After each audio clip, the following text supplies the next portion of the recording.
नमस्कार, आर्थिक times news में आपका स्वागत है। शिवसेना उद्धव ठाकरे पश्चिम बंगाल राज्य के सभापति चंद्रशेखर झा के साथ लोकसभा चुनाव 2024 और आने वाला विधानसभा चुनाव को लेकर हमारे रिपोर्टर का मेगा इंटरव्यू। चतुर्थ दफा निर्वाचन हो गেল কি মনে করছেন মানে কোন দিকে যাচ্ছে ভোটটা মানে মানুষের রায় কোন দিকে যেতে পারে বলে আপনি মনে করছেন? দেখুন আমি যেটুকু বুঝলাম পাবলিক ওপিনিয়ন হিসাবে এবার কিন্তু বিজেপির জেতার চান্সটা খুব কম। আর যা এখন অবস্থা দেখতে পাচ্ছেন, আপনি দেখতে পাচ্ছেন যে মোদিজি যেখানে যেখানে র্যালি করছেন বা যেখানে যেখানে যাচ্ছেন সেখানে কিন্তু যেটা একটা প্রাইম মিনিস্টারের কথাবার্তা সেটা কিন্তু উনি গণ্ডগোলভাবে কথাগুলো বলছেন। প্লাস উনি দেখুন এই রিসেন্টলি আমাদের পার্টির চিফকে উদ্ধব সাহেব ঠাকরেকে উল্টো পাল্টা একটা স্টেজ থেকে বলা, এইগুলো কিন্তু ওনাকে মানায় না। আর এইগুলো তখনই হয় যখন লোক বুঝতে পারে যে আমরা আর আসছি না। তো সেই জায়গায় দাঁড়িয়ে বিজেপির অবস্থা তো খারাপই মনে করছি। আর এবার মনে হচ্ছে ইন্ডিয়া জোটটা কিন্তু এটা সরকার গঠনের জায়গায় যাচ্ছে। ঠিক লোকসভা নির্বাচনের আগে একের পর এক আপনার জেলে ভরা হয়েছে, অরবিন্দ কেজরিওয়াল থেকে আরম্ভ করে হেমন্ত সবাইকে আপনার জেলে ভর্তি করা হয়েছে এবং তারপরে দেখা যাচ্ছে ঠিক ইলেকশনের আগে জামিনে মুক্তি। কতটা ব্যাকফুটে চলে যাচ্ছে বিজেপি? দেখুন এগুলো প্ল্যান্ড অ্যারেস্ট ছিল, এগুলো বোঝা যাচ্ছে।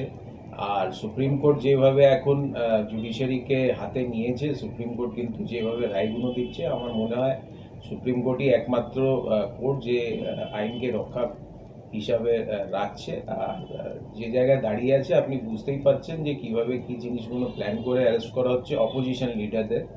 আর সেই জায়গায় আপনিও বুঝতে পারছেন মানে পাবলিক ওপিনিয়নও ফর্ম হচ্ছে যে শুধু অপোজিশন লিডারগুলোই টার্গেট হয়েছে। आप लोग जो यहाँ कैंडिडेट दिए हैं कहाँ तक सफल होंगे? देखिए सफल होंगे नहीं होंगे वो तो वोट के ऊपर है, लेकिन 6 से 7% वोटिंग का जो है हम लोग इस बार टारगेट रखे हैं। और जो मेन टारगेट है वो 2026 के लिए बंगाल में है। কি মনে করছেন এই যে ইলেকশনটা হচ্ছে এবারে ফেয়ার ভোট হবে বলে মনে করছেন? দেখুন ফেয়ার ভোটিং তো বলে কিছু এখন অবধি দেখা যাচ্ছে না। অনেক জায়গায় তো ইন্ডিয়াতে ভোটিং যখন হচ্ছে, ভারতে ভোটিং হচ্ছে, অনেক জায়গায় দেখা যাচ্ছে যে ইভিএম মেশিনগুলো নিয়ে ভিডিও আসছে। আপনি ওটাও দেখতে পাচ্ছেন যে ইভিএম মেশিনগুলো ম্যানিপুলেট করা হচ্ছে। কেউ কংগ্রেসের যখন বাটন টিপছে বা কোনো পার্টির বাটন টিপছে, আপনি দেখতে পাচ্ছেন যে কমলের ভিভিপ্যাটে মেশিনে কমলের ছাপ আসছে। তো সেইগুলো আপনি দেখে বুঝতে পারছেন। দেখুন ইলেকশন কমিশন যদি আনবায়াসড হিসাবে যদি ইলেকশন করাতে চায়, আনবায়াসড হিসাবে কিন্তু ইলেকশনটা করাতে পারছে না। আন্ডার সাম কমান্ড ওরা অ্যাক্ট করছে। আর আপনি জানেন যে ইলেকশন কমিশন এখন যা ইলেকশন কমিশনের অ্যামেন্ডমেন্ট হলো আইনে, তো সেই আইনে অ্যামেন্ডমেন্ট হওয়ার পরে তো election commissioner as well as যারা আছে তাদেরকে অ্যাপয়েন্ট করছে তো prime minister and union minister যে ওখানে বসে আছে অলরেডি। আর এলওপি যে লিডার অফ অপোজিশন আছে সে তো একটা পার্টিশন হিসাবে আছে। তো এইগুলো দেখে বোঝা যাচ্ছে ইলেকশন কমিশন আনবায়াসড হিসাবে তো ইলেকশন করাতে পারছে না। বা আপনি দেখুন যে জায়গায় মহারাষ্ট্রেও ইলেকশন হচ্ছে বা আপনি দেখতে পাচ্ছেন বেঙ্গলেও ইলেকশন হচ্ছে, তো চেষ্টা হচ্ছে যে যতভাবেই হোক বিজেপিকে সাপোর্ট করে, কিন্তু আর পাবলিক ওপিনিয়ন ওদের পরে দাঁড়াচ্ছে। अच्छा, कांग्रेस के नेता रन भेज के राजनीति चल रहे हैं देखा जा रहा है, तो ये कहाँ तक आपको मालूम हो रहा है? देखिए ये वैसी कोई राजनीति नहीं चल रही है देश में। देश में असली जो राजनीति कर रहे थे वो बीजेपी वाले कर रहे थे। हिंदू मुसलमान की बात करते हैं, जाति धर्म की बात करते हैं। श्याम पित्रोदा जो बोले थे साउथ के लोग अफ्रीकी जैसे लग रहे हैं या नॉर्थ इंडिया के लोग चाइनीज जैसे लग रहे हैं, ये कहाँ तक? देखिए वो जो बात थी वो उनकी पर्सनल बात थी, ये कोई पार्टी की तरफ से तो कोई वैसी बात हुई नहीं है। और जहाँ तक रह गया बीजेपी का, तो बीजेपी हमेशा वो हिंदू मुस्लिम की बात करते हैं, जाति धर्म की बात करते हैं और उनका वोट बैंक भी उसी हिसाब से चलता है। तो उनका फिलॉसफी वैसे ही रहा है। और जहाँ तक इंडिया अलायंस की बात है, तो इंडिया अलायंस में जो है डेमोक्रेसी की बात करते हैं, जाति धर्म की बात हम लोग नहीं करते। हम लोग बोल ये रहे हैं कि मुंह में राम और हाथ में काम। तो मुंह में राम और हाथ में काम में जो है वो उनका जो राजनीति है वो खाली जय श्री राम करने से नहीं होगा।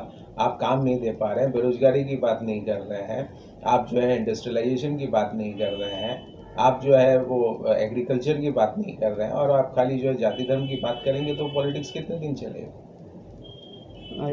शिवसेना तो भी हिंदू लेकर राजनीति चलती रहती है, तो हिंदू लेके ही राजनीति कर रहे हैं और करते रहेंगे। इसीलिए आप देखिए इलेक्शन कमीशन ने जब हम लोगों ने वो एक सॉन्ग बनाया इलेक्शन के पर्पस में, तो उसमें जय भवानी बोला गया, तो इलेक्शन कमीशन ने उस पर जो है आपत्ति जनाया, जबकि जो है बीजेपी वाले ओपनली जय श्री राम बोलते हैं, उस पर कोई आपत्ति नहीं है, तो जय भवानी पे क्यों आपत्ति होगी। तो हम लोग तो हिंदुत्व की ही राजनीति कर रहे हैं, लेकिन हमारा हिंदुत्व जो है वो सिंपल है, मुंह में राम हाथ में काम।